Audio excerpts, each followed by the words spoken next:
Guys, welcome to our vlog. So ngayong araw, samahan nyo kami pumunta sa Newport dito sa Pasay para kumain sa Johnny Chow.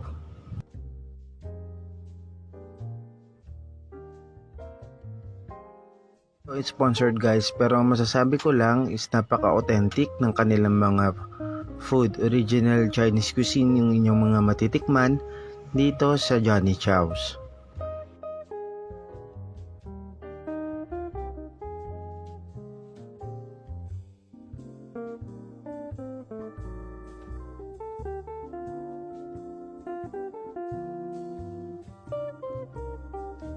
Namin kumain sa Johnny Chow, dumiretso na kami ng Naiya Airport para ihatid yung aking kapatid papunta ng Australia.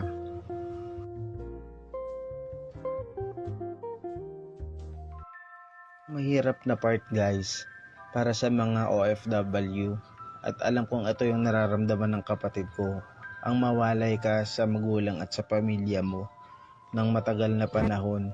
Hindi lang naman yung mga OFW yung nahihirapan, kahit yung mga kamag-anak nilang naiiwan.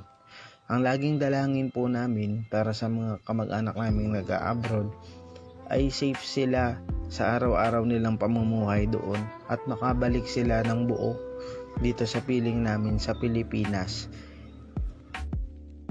Part na to, pinipilit namin hindi umiyak para naman hindi siya panghinaan ng loob sa pagpunta niya ng Australia.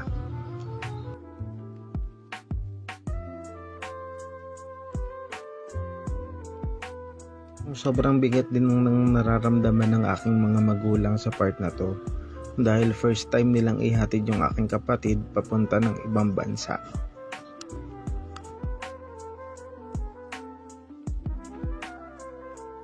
Nilin na lang namin na wag na lang videohan yung pagpapaalam namin sa isa't isa. At yun lamang. Bye guys. Paalam na po kami bago pa magkaiyakan. Stay safe and please follow our page. Thank you.